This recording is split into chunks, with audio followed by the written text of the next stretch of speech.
Pretty big news for the Ravens here as they gear up for their first postseason matchup with the Steelers. We know the AFC North can get a little crazy. Anything can happen here. But Tyler, how are you feeling about Zay Flowers being out, and what does that mean for this Ravens offense? Does it mean we're going to see more Derrick Henry, more Lamar Jackson running the ball? How do you think they handle this with Zay Flowers being out?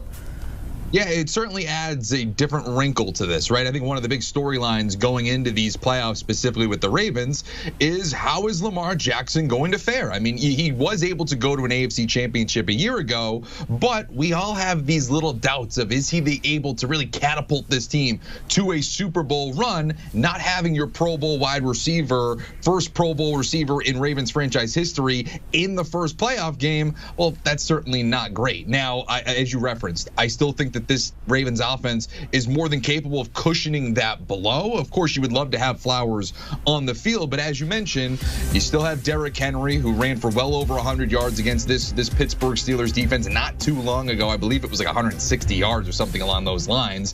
And you still have an interesting collection of pass catchers. You mentioned Rashad Bateman, which I think is certainly someone that's going to be in play. He's played well this season, kind of one of those afterthoughts, right? I think everybody drafted him in their fantasy leagues a couple of years in a row, hasn't really produced that well, and you're like, oh, well, you know what, he's not that good. He's actually been pretty decent for them this season. And let's not sleep on the tight ends either. I think that's going to be a big piece to the passing game now with Mark Andrews, Isaiah Likely. Those guys have already been trusted options for Lamar Jackson in the passing game, but now even more, they're going to see a lot more targets in this game against Pittsburgh.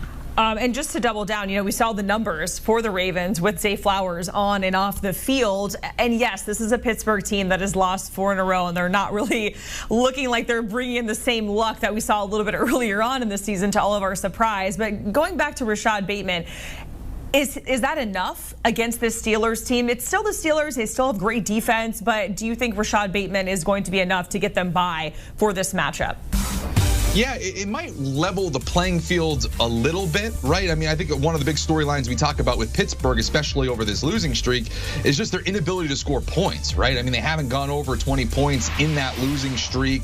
As much as I think a lot of focus will be on Russell Wilson and the offense, this defense has kind of been punched in the mouth a little bit, and they've been talking about it as well. Like, they want to get into this playoff game and probably prove something, not even to just the Baltimore Ravens in the NFL, but to themselves a little bit. So if all of a sudden you don't have to worry about Zay Flowers and all the things that he can do, then sure, it maybe levels things off a little bit. But I still, like I said earlier, I still think Baltimore has pieces in place to get over 20 points, 23 points, and I'm not sure Pittsburgh has that capability right now.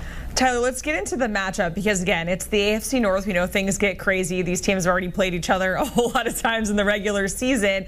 Pittsburgh, like we talked about, riding a 4-game losing streak. And even though Mike Tomlin has never had a losing season, the Steelers have lost 5 straight playoff games, the longest streak in franchise history. So you think, to your point, they're going to be playing with a little bit of a chip on their shoulder, maybe something to prove. How do you think it ultimately shakes out when you're looking at this defense and the Steelers kind of limping in, the Ravens winning the AFC North, but it's still a lot of pressure because it's all about the postseason when it comes to the Ravens and Lamar Jackson? Well, yeah, and you see it here as well on the screen with Russell Wilson, the 0-4 in this losing streak. And look at those numbers. It really has been a steep decline in terms of the passing game. And a lot of that was due to George Pickens being out, but he's been back now. And he was dealing with a lot of drops in this most previous matchup to end the season. And you just start to wonder, did they peak a little bit too early, the Pittsburgh Steelers? And is all of a sudden things are kind of wilting away? That magic maybe is a little bit lost. You talk about Mike Tomlin's recent run in the postseason. And again, I just wonder if Baltimore, yes, of course,